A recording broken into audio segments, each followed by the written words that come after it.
We are biologically wired to compare. It's part of how the human brain evolved, to assess social standing, detect threats, and gauge opportunity.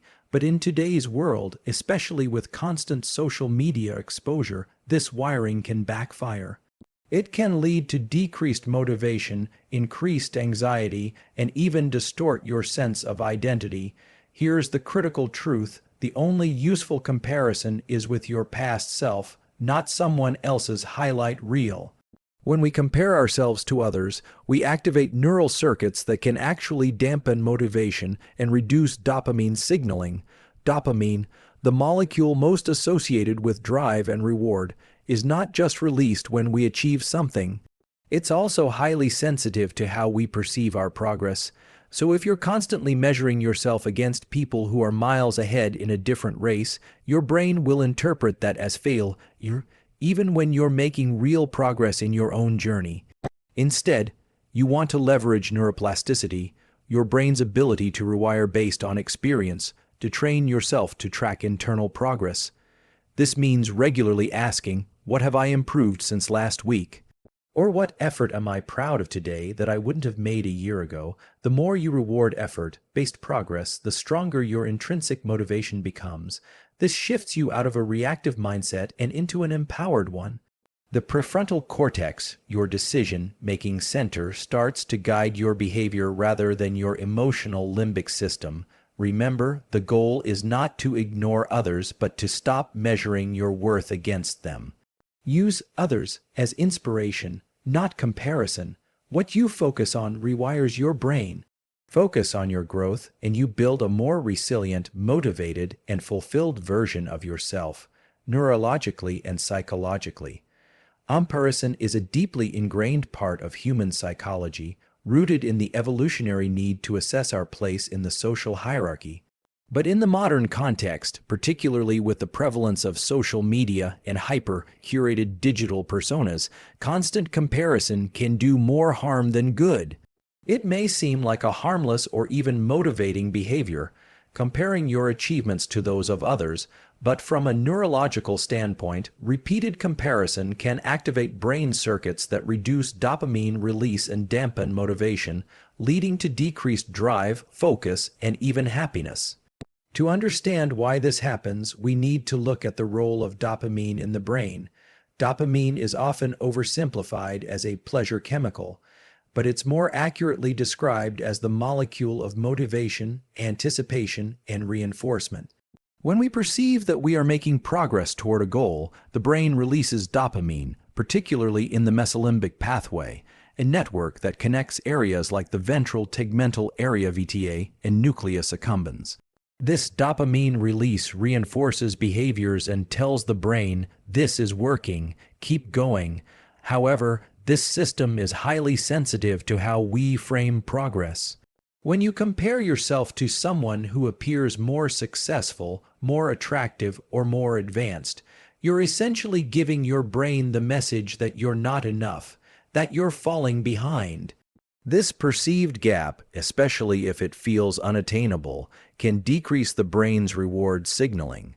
In effect, the brain stops releasing as much dopamine because it doesn't perceive that you're on a viable path toward a rewarding goal. Over time, this results in reduced motivation and engagement with your own goals. Social comparison, especially upward comparison, where you judge yourself against someone you perceive to be better off, activates parts of the brain like the medial prefrontal cortex and anterior cingulate cortex. These regions are involved in self-referential thinking and emotional processing. When these areas light up in the context of unfavorable comparison, they can create a loop of self-criticism, frustration, and even depressive rumination. You're not just noticing someone else's success. You're embedding that perception into your identity, reinforcing the belief that you're behind or inadequate. This mental framework becomes deeply encoded, especially if repeated over time. The problem becomes more severe in the age of social media, where the content you're exposed to is algorithmically designed to show you the most curated, polished, and hyper-forming aspects of other people's lives. The result is a distorted lens through which you're constantly evaluating yourself. Even if you're making genuine progress in your own life, this progress feels insignificant or invisible compared to the endless stream of others seemingly doing better. This mismatch between perceived and actual progress is what disrupts the brain's reward circuitry. You might feel stuck or aimless not because you're failing, but because your brain isn't getting the reinforcement it needs to maintain momentum. In this state, people often experience what's known as learned helplessness, a condition where the brain stops attempting to act because it doesn't expect success. When you're constantly comparing yourself to others who appear far ahead, the brain may begin to generalize that effort leads nowhere, which further shuts down dopamine production. This is why motivation often plummets in people who are heavily engaged in online comparison. Their brain is responding logically to the false signal that their efforts are fruitless, but the story doesn't end there. The good news is that the brain is highly plastic. Neuroplasticity, the brain's ability to rewire and change based on experience, offers a powerful way to reverse the damage of chronic comparison. The key is to shift the focus from external benchmarks to internal progress. This means intentionally directing your attention to your own efforts, no matter how small, and reinforcing the narrative that you are improving. Even a simple act, like recognizing that you completed a task today you would have avoided last month, can trigger a meaningful dopamine response. Over time, this strengthens the neural circuits associated with intrinsic motivation. Studies have shown that people who track and reward their own incremental progress experience more consistent motivation and better long-term outcomes. This is because the brain begins to associate effort with reward again, restoring healthy dopamine dynamics. Instead of chasing the high of outperforming someone else, you start experiencing satisfaction from growth, learning, and persistence. This self-reinforcing loop can become just as powerful, if not more so, than external validation. It's also worth noting that dopamine is not just released upon achieving a goal, but even more during the anticipation of achieving it. This means that your brain can be trained to release dopamine simply by perceiving that you're on a meaningful path. But for this to happen, the goal needs to feel achievable and self-relevant. When you compare yourself to someone miles ahead of you, their achievements don't activate this motivational pathway because your brain doesn't see a connection between their outcome and your current position. Instead, it sees a void, a signal that what you want is far out of reach. This is why comparison is so often demotivating rather than energizing. The further the perceived gap, the less your brain believes progress is possible, and the more dopamine and motivation begin to drop. The solution, again, lies in perception. You must train yourself to see the progress you are making, not the illusion of perfection that others project. The more frequently you do this, daily, even hourly, the more resilient your dopamine system becomes. And the stronger your dopamine signaling, the more likely you are to stay consistent, focused, and emotionally balanced. This doesn't mean you should never look at what others are doing. In fact, observing others can be a great source of inspiration if it's done with the right mental framework. When you see someone doing something admirable, ask, "What can I learn from this?" rather than "Why am I not there yet?" That small shift in language changes how your brain interprets the moment. It transforms what could have been a demoralizing comparison into a constructive observation. It keeps dopamine flowing and allows your neural circuits to encode new strategies, not new insecurities. In short, comparison reduces dopamine and motivation not because other people are doing better, but because of how your brain interprets that information. If you let comparison undermine your sense of agency, you starve the brain of the neurochemical fuel it needs to keep going. But if you consciously shift focus back to your own path, your own milestones, effort, and growth, you train your brain to stay motivated and resilient. You rewire it to value process over performance and to celebrate becoming rather than arriving, and that's where lasting progress really begins. Would you like a short version of this for a social media post or presentation? Neuroplasticity is the brain's remarkable ability to reorganize itself by forming new neural connections throughout life. This capacity doesn't just occur in childhood, it continues well into adulthood, and it plays a central role in how we learn, adapt, and improve. One of the most powerful ways to harness neuroplasticity is by focusing on effort-based progress, rewarding the process of trying rather than just the outcome of succeeding. This seemingly subtle shift in perspective has profound effects on brain function, motivation, and personal growth. When we set goals, the brain creates a network of neural pathways that represent that goal and the steps required to reach it, but merely setting a goal is not enough. It's the act of repeatedly engaging in behavior toward that goal, especially in the face of challenge or failure, that strengthens the relevant circuits. Each time you push through resistance, overcome distraction, or simply show up and try, you're engaging in what could be called plasticity training. You're reinforcing the pathways that say, this behavior matters, this effort counts, and this direction is meaningful. The brain is highly responsive to what we focus on and what we emotionally associate with meaning.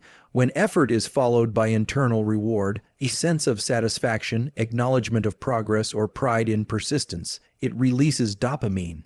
Dopamine, often misunderstood as just a pleasure chemical, is actually a critical component in learning and motivation. It strengthens the connections between neurons that were active during the behavior that preceded the reward. In other words, if you work hard at something and then feel good about that effort, your brain is more likely to repeat that behavior in the future. This is where effort-based progress becomes so powerful. By learning to recognize and reward the attempt itself, especially when the outcome is uncertain, you're building brain pathways that prioritize learning, persistence, and adaptability. Over time, this shifts your internal compass from seeking immediate success to seeking growth.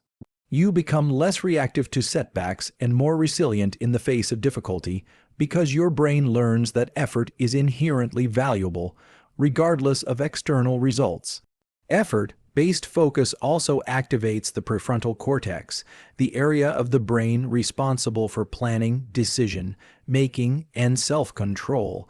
When we stay present with our effort, even in the absence of instant gratification, we are literally training the executive functions of the brain.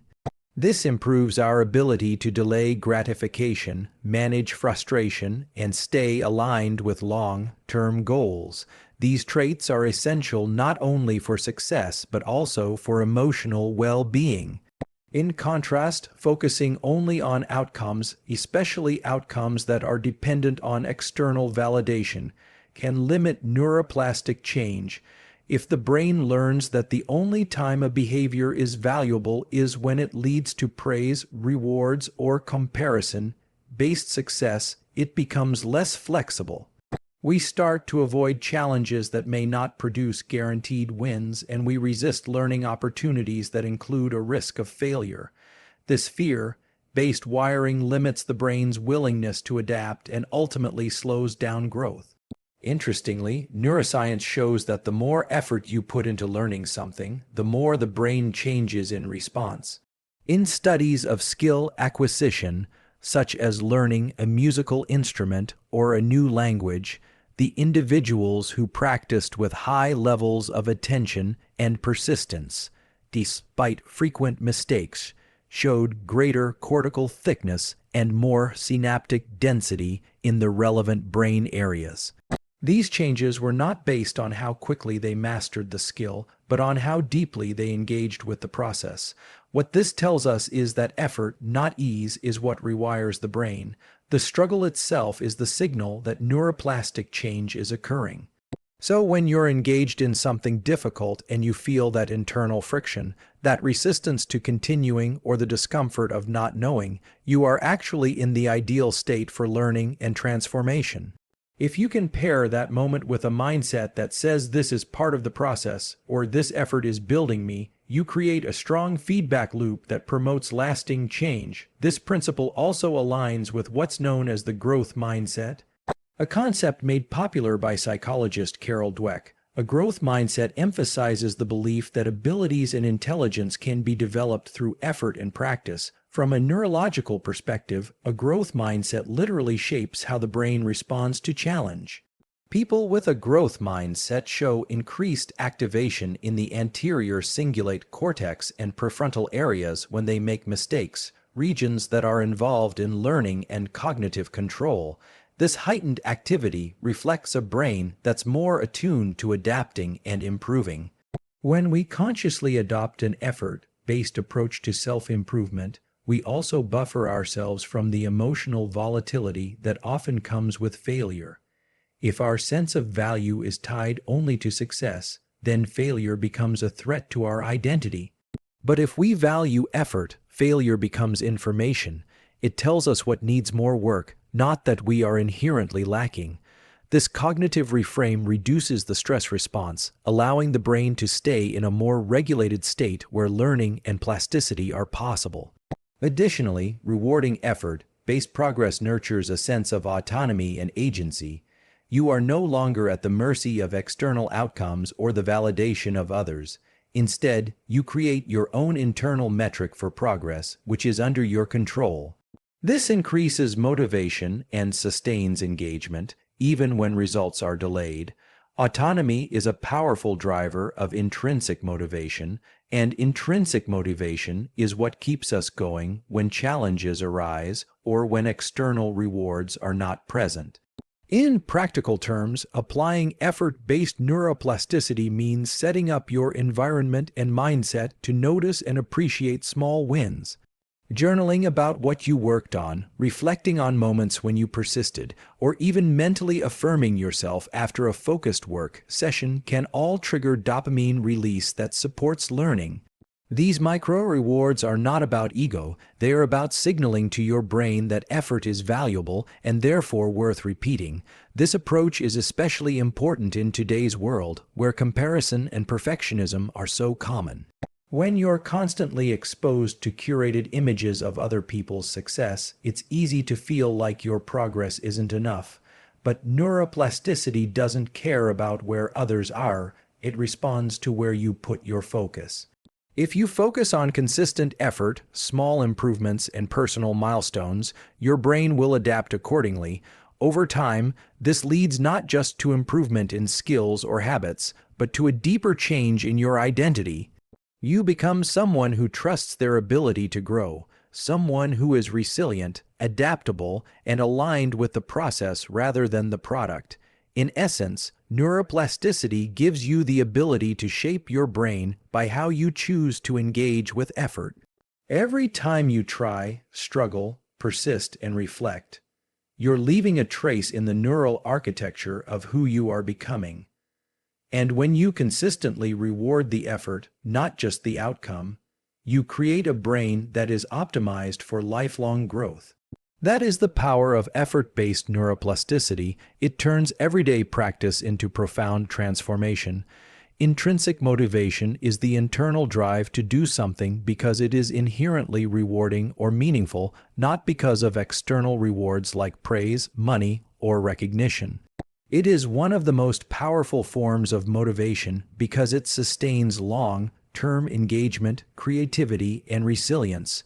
One of the most effective ways to cultivate intrinsic motivation is by tracking internal milestones, personal benchmarks of progress that reflect effort, learning, and growth. These internal markers serve as signals to the brain that progress is happening, which reinforces motivation through the brain's reward systems and fosters a greater sense of ownership and purpose. In the context of neuroscience, intrinsic motivation is closely tied to the function of the dopaminergic system. Dopamine, a neuromodulator involved in motivation, learning, and goal-directed behavior, is released not only in response to external rewards but also in anticipation of reaching goals.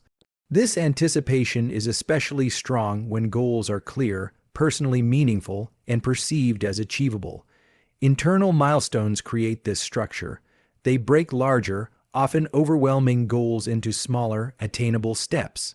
Each time one of these steps is recognized and mentally rewarded, dopamine is released, reinforcing the behavior that led to it. This process turns the journey itself into a source of motivation. Instead of waiting for a big win or external validation, you begin to derive satisfaction from the act of progressing. For example, a writer who sets an internal goal to write 500 words a day and feels good about hitting that target regardless of publication or audience reaction is more likely to sustain the habit. The act of noticing and mentally affirming that milestone creates a neural feedback loop. The brain says, "This feels good, let's do it again," and motivation builds from within. Tracking internal milestones also aligns closely with how the brain learns.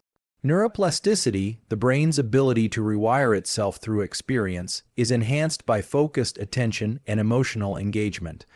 When you track your own effort and improvement, you are paying close attention to what you are doing and how you are growing. This enhances learning because the brain consolidates information more effectively when it is emotionally salient and personally relevant. Each internal milestone becomes not just a point of reference, but a moment of deep encoding in the brain's circuitry. Moreover, tracking personal progress allows for greater self-awareness. You begin to notice patterns, what helps you improve, what distracts you when you're most focused, and how you respond to challenges.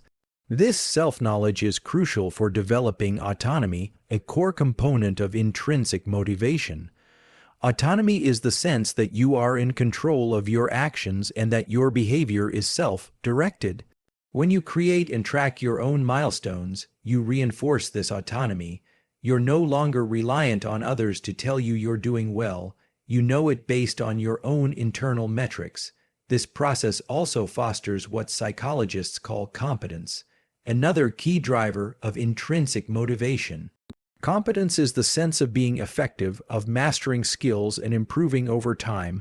Internal milestones make competence visible. They provide evidence that you are learning and evolving, even if the external results haven't fully materialized yet. This is especially important during long-term projects or during plateaus, when external validation might be scarce. Internal progress tracking helps you see that you're still moving forward, which is essential for maintaining momentum.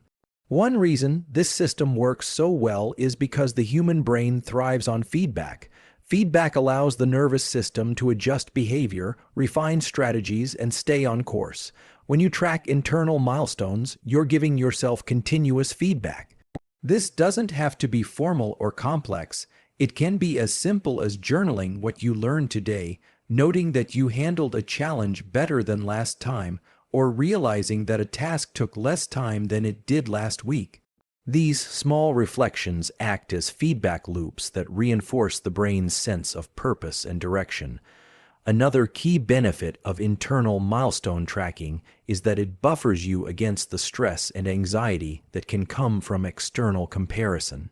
In today's world, we are constantly exposed to other people's success stories, on social media, in professional networks, and even among peers.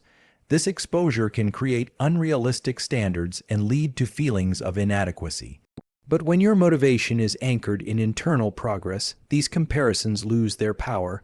You're not measuring yourself by someone else's journey, you're focused on your own path, and you have tangible proof of how far you've come. This mindset also promotes what's known as deliberate practice, the focused, effortful work aimed at improving specific aspects of performance. Deliberate practice is one of the most effective ways to develop expertise, but it can be mentally demanding and emotionally taxing. Tracking internal milestones provides the psychological reinforcement needed to sustain this level of effort. It turns what might feel like a grind into a process of ongoing achievement. Each small win becomes a motivator to keep pushing, even when the work is challenging. It's also worth mentioning that internal milestone tracking can reduce the fear of failure. When success is measured only by external outcomes, failure feels like a total loss. But when you track and value internal milestones, even a failed attempt becomes meaningful. You can recognize the effort, identify what was learned, and still count the experience as progress. This reframe reduces the emotional impact of setbacks and supports a growth mindset. the belief that abilities and intelligence can be developed through effort.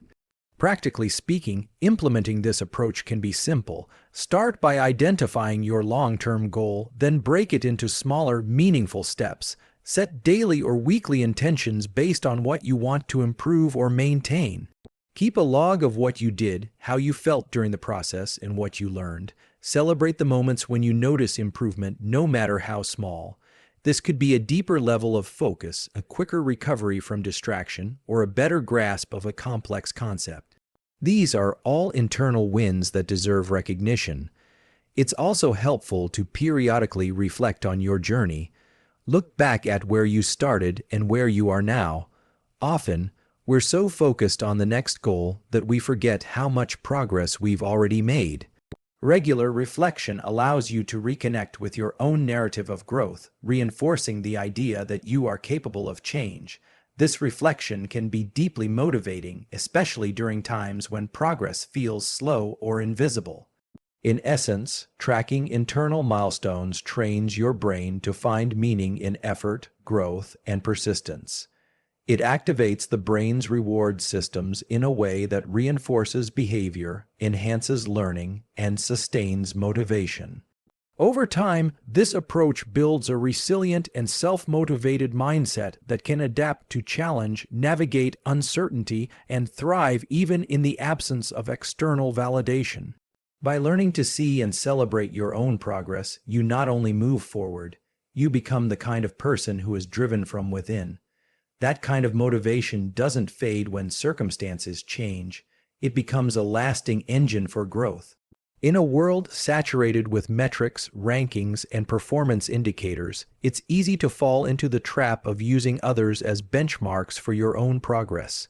This tendency to measure ourselves against others is deeply human and can feel almost automatic. However, doing so often leads to dissatisfaction, anxiety, and diminished motivation.